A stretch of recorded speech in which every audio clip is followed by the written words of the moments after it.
जय हिंद, राम राम प्यारे साथियों, कैसे हैं? स्वागत है, सत्कार है, अभिनंदन है। आप सभी प्यारे बच्चों को नमस्कार, जय हिंद, राम राम। दोस्तों, स्वागत के साथ साथ में जैसा आप लोग चाहते ही हो, जैसा मैं रोज कहता ही हूँ, चैनल को सब्सक्राइब करें, लाइक करें, शेयर करें, कमेंट जरूर कर बताएं कि हमारा पढ़ाना और आपका पढ़ना कैसा लग रहा है। पढ़ाई और जो है एक तरीके से पढ़ाई और पढ़ने के अंदर थोड़ी सी खामोशी का एक अंतर आता है, इसलिए कुछ शब्दों से क्लास की मैं शुरुआत करता हूँ। खामोशी से मतलब नहीं, क्योंकि इधर मैं लाइव पढ़ा रहा हूँ, मैं बोल रहा हूँ, आप खामोशी से सुन रहे हैं, कमेंट भी बहुत कम करते हैं, लाइव भी बहुत कम देखते हैं, इसलिए मैं कह रहा हूँ खामोशी से मतलब नहीं, मतलब तो बातों का है। दिन तो गुजर ही जाता है, मसला तो रातों का है, मसला तो रातों का है। दोस्तों, इस मसले को रातों को ही हल करना पड़ेगा, क्योंकि रात में आपको पता ही है आंकड़े बदल जाते हैं। इसलिए रात को जो 7 से 8 बजे से 9 बजे तक इतिहास की क्लास, जो गुड्डू मीना जी गुड इवनिंग, रात को 8 से 9 बजे तक जो इतिहास की क्लास शुरू करी है, इस क्लास के तहत आपको मेहनत करनी है, मुझे भी मेहनत करनी है। क्योंकि एक बात कही जाती है दोस्तों, संघर्ष के बिना सफलता मिलती नहीं है। संघर्ष के बिना सफलता मिलती नहीं है, बिना मेहनत किए कभी ये किस्मत बदलती नहीं है। हमें ही तय करना पड़ता है मंजिल तक का ये सफर, हमें ही तय करना पड़ता है मंजिल तक का ये सफर। मंजिल खुद चलकर राही तक कभी आती नहीं है, कभी आती नहीं है। अगर आपको अपने कदमों में सफलता को झुकाना है, मंजिल को प्राप्त करना है, तो उसके लिए आपको मेहनत करनी पड़ेगी।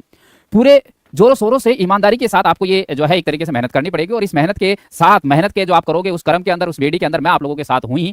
दोस्तों, आज जैसा आप लोगों को पाठ समझ में आ रहा होगा, मध्यकालीन भारत का इतिहास अपने जैसे वॉलपेपर लगा हुआ है, उसके अंदर कल अपन ने बात करी थी कि जो मोहम्मद गोरी है, यानी भारत पर आक्रमण करने वाला पहला मुसलमान, मोहम्मद बिन कासिम के पश्चात भारत में पहली बार मुस्लिम धर्म की स्थापना करने वाला जो शासक हुआ है, यानी भारत में मोहम्मद गोरी वह शासक है जिसने मुस्लिम सत्ता की स्थापना करी है। भारत में मुस्लिम साम्राज्य की स्थापना करने वाले शासक मोहम्मद गोरी से संबंधित 8-10 क्वेश्चनों का सार संग्रह के तौर पर मैं लेकर आया हूं। पूरी व्याख्यात्मक तरीके से मैं आप लोगों को बताऊंगा। गुड्डू मीना जी, मुकेश मीना जी, नमस्कार। और क्लास को ज्यादा से ज्यादा आप लोग क्या कीजिए, शेयर कर दीजिए। ओके, जय हिंद, राम राम। चलते हैं, शुरू करते हैं।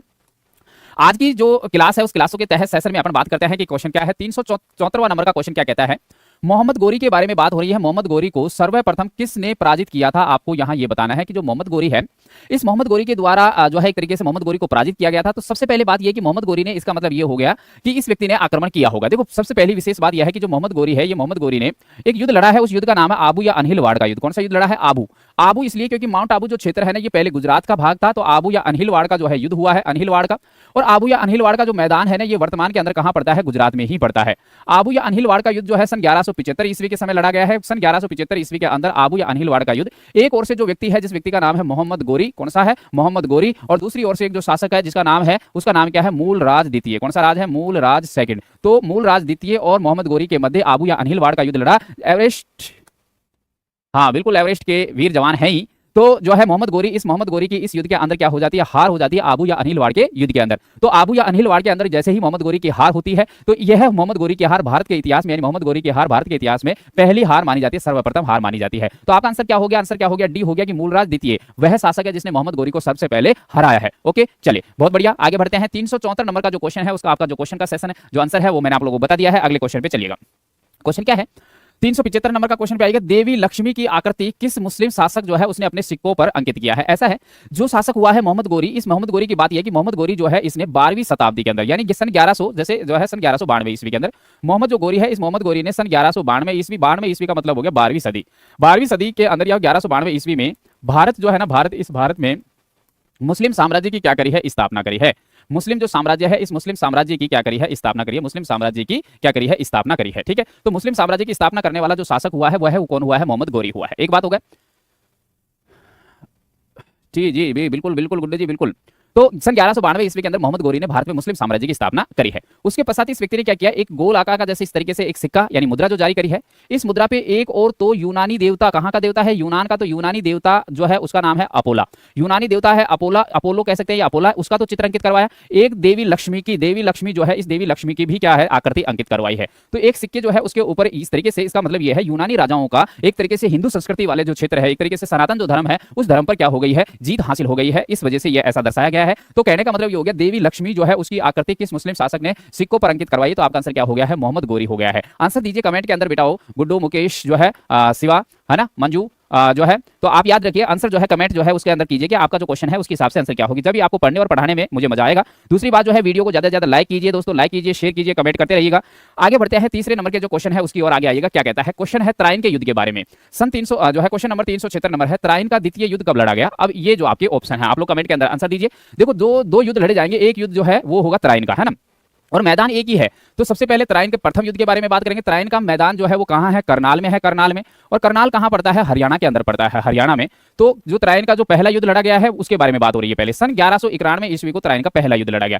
किस किस के मध्य लड़ा जाएगा, एक ओर से जो पार्टी होगा वो होगा मोहम्मद गोरी, और दूसरी ओर से अपने अजमेर का शासक होगा जिसका नाम होगा पृथ्वीराज चौहान तृतीय। ठीक है, पृथ्वीराज जो चौहान है, चौहान भी कौन से नंबर का है, तृतीय नंबर का है, पृथ्वीराज चौहान तृतीय। इस युद्ध के अंदर होगा ये कि मोहम्मद जो गोरी है, इस मोहम्मद गोरी की क्या हो जाती है, हार हो जाती है। पृथ्वीराज चौहान जो तृतीय है उसकी क्या हो जाती है, जीत हो जाती है। इस युद्ध के ठीक एक वर्ष पश्चात जो मोहम्मद गोरी है उसने सोचा कि इस तरीके से तो पार पड़ने वाली है नहीं, इस वजह से इस व्यक्ति ने दोबारा से आक्रमण करने का प्रयास किया, और दोबारा से आक्रमण जो किया है वो त्राइन का मैदान में ही युद्ध लड़ा जाएगा। इसलिए युद्ध का नाम होगा त्राइन का द्वितीय युद्ध। कौन सा, सेकंड वाला युद्ध। मैदान वही है, करनाल हरियाणा के अंदर पड़ता है, शॉर्ट में मैं हरियाणा लिख देता हूं। अब त्राइन का जो द्वितीय युद्ध है वो कब लड़ा गया, इसके एक वर्ष बाद में, यानी सन 1192 ईस्वी को लड़ा गया। एक ओर से जो व्यक्ति हो गया है जिसका नाम तो है मोहम्मद गोरी है, कौन सा व्यक्ति है, मोहम्मद गोरी है, और दूसरी ओर से जो शासक हुआ है, उस दूसरे नंबर के जो शासक है उसका नाम क्या है, पृथ्वीराज। कौन सा राज है, पृथ्वीराज, जो भी चौहान है, और चौहान भी कौन से नंबर का है, थर्ड नंबर का, पृथ्वीराज चौहान तृतीय। दोनों के मध्य युद्ध हुआ। इस बार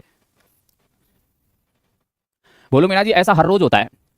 मेरे द्वारा पढ़ाए हुए बच्चों को एक तरीके से शर्म आनी चाहिए कि जैसे वीडियो पे अगर आप आ जाते तो वीडियो को लाइक करने में आपका कौन सा चार्ज लग रहा है, मतलब आपसे, मतलब वीडियो को लाइक करवा दिया जाता है, वीडियो को थोड़ा शेयर करवा दिया जाता है, क्वेश्चन के बारे में कमेंट करने के लिए बोल दिया जाता है, तो मतलब आप लोगों से कोई 10-20-50 हजार रुपए लूट लिए जाते हैं क्या। ऐसे बच्चों जिनको रोज कहो एक ही चीज, ऐसे बच्चों को पढ़ाना ही बेकार है। तो यहाँ क्या हो गया, मोहम्मद जो गोरी है, इस मोहम्मद गोरी की क्या होगी, जीत हो जाएगी। जो मोहम्मद गोरी है उसकी जीत हो जाएगी, और पृथ्वीराज चौहान तृतीय है उसकी क्या हो जाएगी, हार हो जाएगी। यहाँ मोहम्मद जो गोरी है जैसे ही जीतेगा 1192 ईस्वी यानी 12वीं शताब्दी के अंदर जैसे ही जीतेगा, मोहम्मद जो गोरी है इस व्यक्ति ने भारत में मुस्लिम साम्राज्य की क्या कर दी है, स्थापना कर दी है, स्थापना। इस प्रकार अगर आपका क्वेश्चन के बारे में बनेगा तो क्वेश्चन का आंसर क्या होगा, सी होगा, सन 1192 ईस्वी में। त्राइन का जो द्वितीय युद्ध है वो कब लड़ा गया, त्राइन का द्वितीय युद्ध 1192 ईस्वी को, जिसमें मोहम्मद गोरी ने पृथ्वीराज जो चौहान तृतीय है उसकी क्या हो गई है, जो है उस पृथ्वीराज चौहान तृतीय को हरा दिया है। चलिए आगे बढ़ते हैं। चंदावर का एक युद्ध लड़ा गया है। कौन सा युद्ध लड़ा गया, चंदावर। चंदावर का एक युद्ध लड़ा गया है। निम्नलिखित में से किसने किसके मध्य हुआ था। जो चंदावर का युद्ध हुआ था, त्राइन का दूसरे युद्ध के बाद जैसे ही भारत में मुस्लिम सत्ता की स्थापना हुई, उसके पश्चात क्या होता है, उसके पश्चात जो मोहम्मद जो गोरी है, इस मोहम्मद गोरी के द्वारा एक युद्ध और लड़ा गया, और उस युद्ध का नाम है चंदावर का युद्ध। चंदावर का जो मैदान है वो कहाँ है, तो चंदावर का मैदान जो है एमपी के अंदर माना जाता है ना। वैसे तो यूपी और एमपी के बॉर्डर क्षेत्र पर पड़ता है ये, लेकिन चंदावर का मैदान यूपी के सॉरी एमपी के अंदर है। सन 1194 ईस्वी के अंदर जो है चंदावर का युद्ध लड़ा गया। और चंदावर के युद्ध के तहत अगर अपना बात करेंगे ना कौन कौन व्यक्ति हैं, तो चंदावर के युद्ध के अंदर एक और से तो वो का वही शासक है जिसका नाम मोहम्मद गोरी है, जिस व्यक्ति का वचन था कि भारत के अंदर हर हाल में मुस्लिम साम्राज्य की क्या करनी है, स्थापना करनी है। तो एक पक्ष तो ये है ही, दूसरे पक्ष की ओर अगर अपना बात करेंगे तो दूसरे पक्ष की ओर जो है वो कन्नौज का राजा है जिसका नाम है जयचंद। कौन सा शासक है, जयचंद। जयचंद शासक जो है जयचंद गहडवाल है। कौन सा है, जयचंद गहडवाल। जयचंद गहडवाल जो है, गहडवाल, ये दो शासक हुए हैं। अब मोहम्मद गोरी और जयचंद गहडवाल के मध्य सन 1194 ईस्वी को जो है युद्ध हुआ, तो जो 1194 ईस्वी को जो युद्ध हुआ, इसके अंदर ये जो मोहम्मद जो गोरी है, इस मोहम्मद गोरी की सॉरी जयचंद गढ़वाल जो है, इस जयचंद गढ़वाल की क्या हो जाती है हार,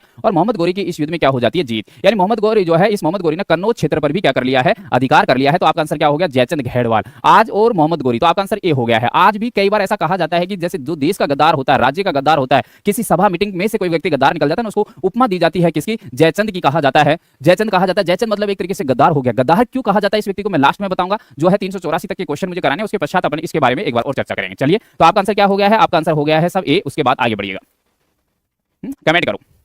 300 जो है 78 नंबर का क्वेश्चन का आंसर कमेंट कीजिएगा।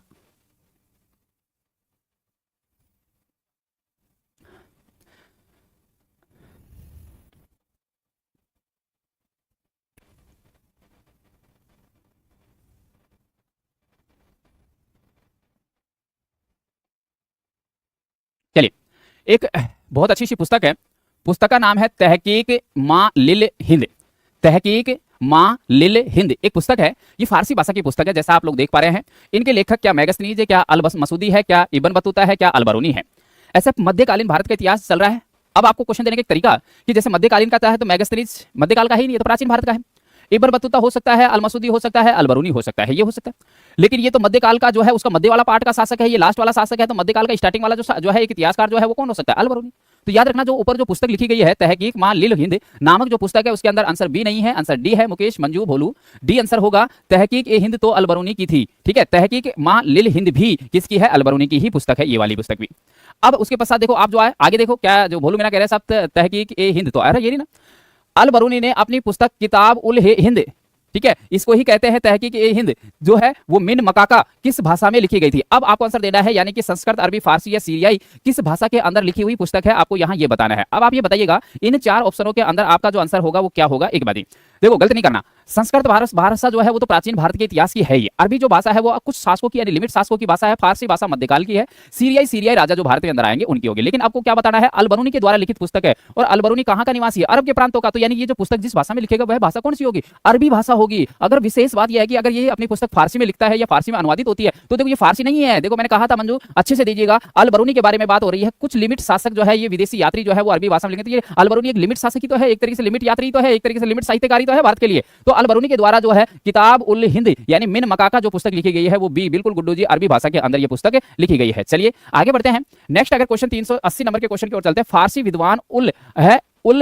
अल बेरूनी अफगानिस्तान जो है और भारत पर हमले के दौरान किस आक्रमणकारी के साथ था। फारसी विद्वान था अल बरूनी, जो है इसका नाम है। अल बरूनी जो है यानी अफगानिस्तान का एक शासक था जिसने भारत पर आक्रमण किया। उस समय ये व्यक्ति किसके साथ हुआ करता था, अल बरूनी? क्या महमूद गजनवी के साथ हुआ करता था, क्या मोहम्मद गोरी के साथ था, क्या अलाउद्दीन खिलजी के साथ था, क्या सिकंदर? मैंने कल आपको बताया था, एक ट्रिक बताई थी, फूफा। क्या बताई थी? फूफा। और ए से क्या बताया था? अल बरूनी बताया था, अल बरूनी। तो अल बरूनी एक तरीके से मध्य एशिया के क्षेत्र का निवासी है, एक तरीके से मतलब जो अरबी भाषा का साहित्यकार है। एक तरीके से जैसे अपन बात करें तो ये ईरान इराक जो क्षेत्र है उस क्षेत्र से भारत में आएगा। भारत आने वाला एकमात्र विदेशी यात्री या एक गजनवी का एकमात्र जो दरबारी है चार में से, तो आपका आंसर क्या हो गया? महमूद गजनवी। महमूद गजनवी का दरबारी है अल बरूनी। उसी व्यक्ति के द्वारा ये पुस्तक की क्या करी गई है? रचना करी गई है। महमूद गजनवी के साथ ही ये व्यक्ति भारत आया था। चलिए आगे बढ़ेगा।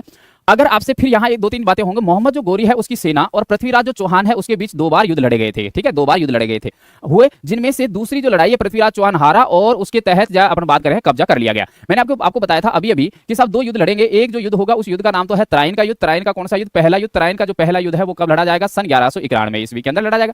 ये कौन होगा? एक ओर से जो है मोहम्मद गोरी होगा, एक ओर से जो होगा पृथ्वीराज चौहान तृतीय होगा, है ना। ये इसके अंदर पृथ्वीराज चौहान की जीत होगी, मोहम्मद गोरी की हार होगी। सेम युद्ध होगा, सेम मैदान के अंदर होगा। यानी कि जो तराइन है, तराइन का जो द्वितीय युद्ध होगा, तराइन का जो द्वितीय युद्ध होगा और तराइन का जो द्वितीय युद्ध होगा वो सन 1192 ईस्वी के अंदर। तराइन का जो द्वितीय युद्ध होगा वो सन 1192 ईस्वी के अंदर होगा। सन 1192 ईस्वी के अंदर एक ओर से जो होगा जिसका नाम है मोहम्मद गोरी, एक ओर से जिसका नाम है पृथ्वीराज चौहान तृतीय। अब मोहम्मद गोरी और पृथ्वीराज चौहान तृतीय, जिसमें मोहम्मद गोरी की तो जैसे जीत होनी है और पृथ्वीराज चौहान तृतीय है उसकी क्या होनी है? जीत होनी है।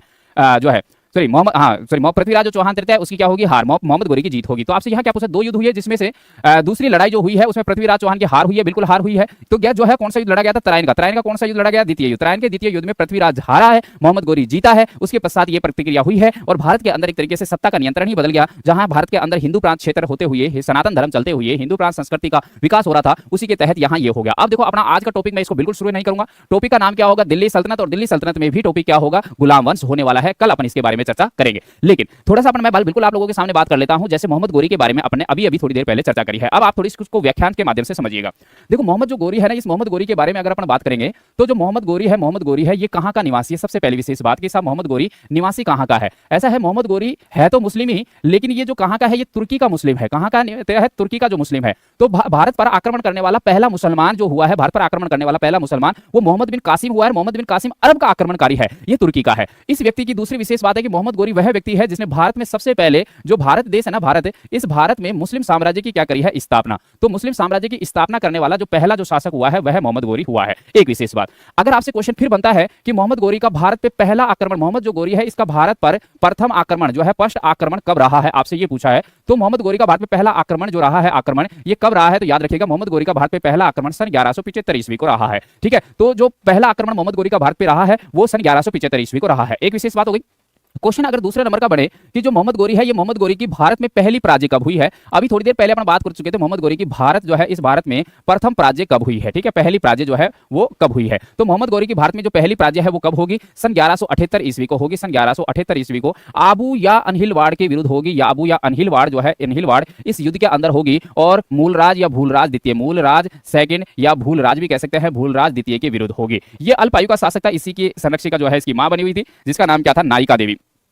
क्या था, नायिका देवी। तो नायिका देवी की जो है उसके निर्देशन में ये युद्ध होगा। नाम मूलराज या भूलराज द्वितीय का होने वाला है। ठीक है, चलिए उसके पश्चात अगर आपसे ये कि मोहम्मद जो गोरी है, इस मोहम्मद गोरी ने एक युद्ध लड़ा। कौन सा युद्ध लड़ा है, सब युद्ध का नाम है त्राइन का। अब त्राइन का जो पहला युद्ध लड़ा जाएगा, ये मैदान कहां है, करनाल में। और करनाल कहां पड़ता है, हरियाणा में पड़ता है। करनाल हरियाणा में पड़ता है। जैसा कि मैंने यहां इसमें लिख दिया है, त्राइन का जो पहला युद्ध है वो सन 1191 ईस्वी को लड़ा जाएगा। एक ओर से जो होगा जिसका नाम होगा मोहम्मद गोरी होगा, और दूसरी ओर से जो होगा उस व्यक्ति का नाम होगा पृथ्वीराज चौहान तृतीय। ठीक है, पृथ्वीराज चौहान तृतीय, इनके मध्य, जिसमें स्पष्ट तरीके से पृथ्वीराज चौहान तृतीय की जीत होनी है। मोहम्मद जो गोरी है उसकी स्पष्ट तरीके से क्या होगी, हार होगी। त्राइन का द्वितीय युद्ध, पहला युद्ध लड़ लिया है, फिर भी मोहम्मद जो गोरी है उसकी क्या होती है, हार। उसके पश्चात मोहम्मद गोरी सोचता है कि यार इस तरीके से पार नहीं पड़ेगी, इसलिए अगला युद्ध लड़ता हूं। त्राइन का जो द्वितीय युद्ध लड़ने का इस व्यक्ति ने प्लान बनाया, लेकिन कूटनीति के साथ प्लान बनाया। इस बार क्षत्रिय धर्म की पालना ये नहीं करेगा। 1192 ईस्वी को यह युद्ध लड़ा गया। एक ओर से कौन है, वही है जिसका नाम मोहम्मद गोरी है। एक ओर से भी वही शासक है जिसका नाम है पृथ्वीराज चौहान तृतीय। मोहम्मद गोरी और पृथ्वीराज चौहान तृतीय के मध्य युद्ध हुआ। कूटनीति में चाल होने के कारण इस बार मोहम्मद जो गोरी है, इस मोहम्मद गोरी ने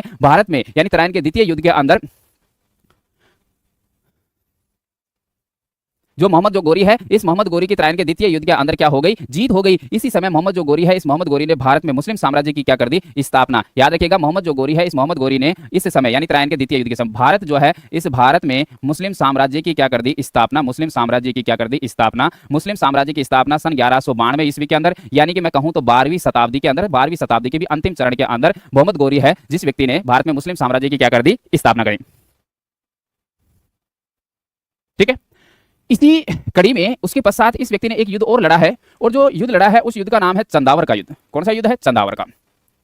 चंदावर का मैदान कुछ किताबों में यूपी के अंदर दे रखा है, कुछ किताबों के अंदर एमपी में दे रखा है। मैं इस युद्ध को अगर आप जैसे वर्तमान के हिसाब से जैसे एमपी में मैं डाल सकता हूं चंदावर, वैसे यूपी के अंदर भी इसका भाग आता है। सन 1194 ईस्वी को यह युद्ध लड़ा गया है। एक ओर से वही है जिसका नाम है मोहम्मद गोरी, एक ओर से कन्नौज रियासत का राजा जो है, कन्नौज वैसे यूपी के अंदर पड़ता है, तो मैं इसको यूपी ना डालकर एमपी ना डालकर यूपी डाल देता हूं। कन्नौज के राजा का नाम है जयचंद गहड़वाल। कौन है, जयचंद गहड़वाल। अब गहड़वाल, इस युद्ध के अंदर जयचंद गहड़वाल जो है उसकी हार होती है, मोहम्मद गोरी की पूर्ण तरीके से फिर से क्या हो जाती है, जीत हो जाती है। इस प्रकार मोहम्मद जो गोरी है इसके बात में ये हुई। दो चार बात और की, जो मोहम्मद जो गोरी है ना, मोहम्मद गोरी, इस मोहम्मद गोरी के साथ भारत आया था। भारत आया था, कौन आया था, मोहम्मद गोरी के साथ भारत आने वाला जो एक शासक है जिसका नाम है ख्वाजा मोइनुद्दीन या मोइनुद्दीन चिश्ती। ख्वाजा मोइनुद्दीन चिश्ती जो है ये व्यक्ति भारत आया था। अच्छा, सबसे पहले इसके बारे में बात की, ये निवासी कहां का है, ये फारस का निवासी है, फारस का। ठीक है, ये भारत आया किसके साथ आया है, तो ये व्यक्ति भारत आया है, साथ आया है मोहम्मद गोरी के। लेकिन जब मोहम्मद गोरी जब ये भारत आया उस समय भारत में राजा था, यानी किसके शासनकाल में, किसके शासनकाल के अंदर भारत आया, किसके जो शासनकाल है इस शासनकाल के अंदर ये व्यक्ति भारत आया है। तो जब भारत के अंदर पृथ्वीराज चौहान तृतीय का शासनकाल चल रहा था ना, उस समय ये व्यक्ति भारत के अंदर आया था। तो भारत आने आया था पृथ्वीराज चौहान तृतीय के काल में, भारत आया था मोहम्मद गोरी के साथ। ख्वाजा मोइनुद्दीन चिश्ती जो है, सॉरी हाँ, ये जो संत है, ये व्यक्ति भारत आने के पश्चात इस व्यक्ति ने अपना ठिकाना, या कह सकता हूं एक तरीके से जो आज बना हुआ है मकबरा, ये कहां बना हुआ है, जो मस्जिद जो बनी हुई है जहां पे मन्नत मांगने के लिए, जियारत मांगने के लिए जाते हैं, तो वो कहां है, अजमेर के अंदर है। अजमेर में चिश्ती दरगाह बनी हुई है। क्या है, चिश्ती दरगाह बनी हुई है। और ये दरगाह जो है ना, ये विश्व का दूसरा मक्का मदीना है, विश्व का दूसरा सेकंड मक्का मदीना कहा जाता है, दूसरा मक्का मदीना कहा जाता है इसको। यहाँ सांप्रदायिकता के लिए जाना जाता है, या हिंदू मुस्लिम सिख ईसाई सभी के द्वारा एक तरीके से मन्नत मांगी जाती है। मुस्लिम धर्म तो आएगा ही आएगा। ठीक है। ख्वाजा मोइनुद्दीन चिश्ती की जो दरगाह है, इस दरगाह या मकबरा जो है, इस मकबरा का निर्माण जो है, ये निर्माण प्रारंभ जिस व्यक्ति ने किया है, निर्माण जो है प्रारंभ जिस व्यक्ति ने किया है वो यही है जिसका नाम है कुतुबुद्दीन ऐबक। ठीक है। और निर्माण जो पूरा होगा वो मुगल बादशाह जो है ना, एक तरीके से मुगल बादशाहों के शासनकाल के अंदर होगा, जिसका नाम होगा जहांगीर। ठीक है। तो जहांगीर के शासनकाल के अंदर जहां बड़ी देग और छोटी देग का भी निर्माण होगा, तब जाके इसका निर्माण क्या होना है, संपन्न होना है। ये वाली बात हो गई। एक और विशेष बात मैं बता रहा था कि मैं आपको लास्ट में बताऊंगा कि जयचंद को गद्दार क्यों कहा जाता है ना, कन्नौज के राजा को। सुनिए, जैसे जो भारत है ना, भारत, इस भारत की राजधानी क्या है?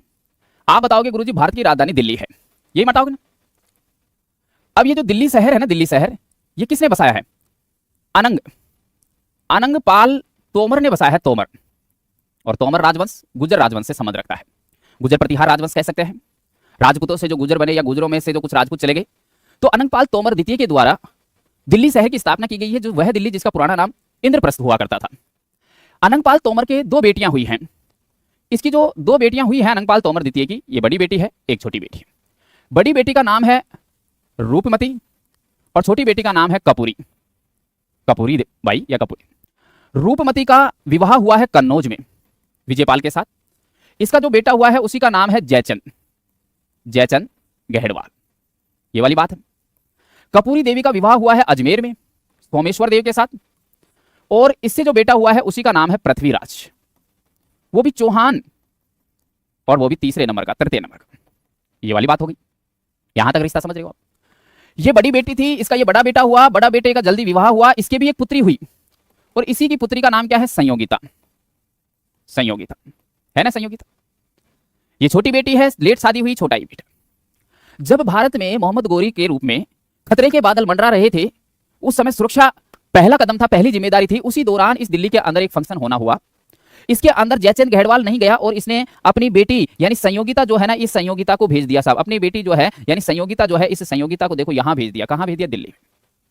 इधर से ये जो पृथ्वीराज चौहान ये चला गया, क्योंकि कपूरी देवी नेतृत्व कर रही थी, नाम पृथ्वीराज का चल रहा है, लेकिन ये चले। इनको आपस में रिलेशन के बारे में अभी नहीं पता, कुछ इतिहासकार ये भी कहते हैं, इसलिए ये दिल्ली के अंदर गए, फंक्शन के अंदर गए, उसके पश्चात दिल्ली के अंदर इन दोनों के क्या मिल गए? दिल मिल गए। कहा भी जाता है ना दोस्तों, जैसे आप राजस्थानी है, अगर आपका राजस्थान में दिल ना मिले तो आप दिल्ली की टिकट काटे। क्यों? क्योंकि दिल्ली दिल वालों की है। और फिर मैं कह रहा हूं, अगर दिल्ली में भी आपका दिल ना लगे तो आप केरल की टिकट काटिए। क्यों? क्योंकि जिस तरीके से राजस्थान का लिंगानुपात 928, 1000 पुरुष 928 महिलाएं, 72 पुरुष राजस्थान में रंडवे रहते हैं, उसी भांति केरल का लिंगानुपात 1084, 1000 पुरुष है और 1084 महिलाएं हैं। यहां जैसे राजस्थान में रंडवे रहने की नौबत पुरुषों को आ रही है, उस तरीके से केरल के अंदर महिलाएं जो है उनकी शादी नहीं होती, बराबर उनको पुरुष नहीं मिलते। अर्थात 1000 पुरुष और 1000 महिलाएं तो हो गई, लेकिन 84 महिलाओं की शादी नहीं होगी। इसलिए अगर आपका दिल दिल्ली में भी ना मिले तो तुरंत केरल की टिकट काटिए। तो दिल्ली दिलवालों की हो गई। लेकिन जब इसका बात का पता जब अनंगपाल को चला, तो अनंगपाल ने तुरंत जो है इस संयोगिता को वापस कन्नौज भेज दिया। देखो, वापस कन्नौज भेज दिया। कुछ समय के पश्चात ये पृथ्वीराज भी वापस अजमेर आ गया। लेकिन उसके पश्चात क्या हो गया? उसके पश्चात ये हुआ कि जो कन्नौज जो क्षेत्र है ना, कन्नौज क्षेत्र, इस कन्नौज क्षेत्र के अंदर एक स्वयं जो है ये स्वयंवर रचा गया। स्वयंवर रचा। यहां पृथ्वीराज की एक मूर्ति लगाई गई, मूर्ति लगाई स्वयंवर रचा।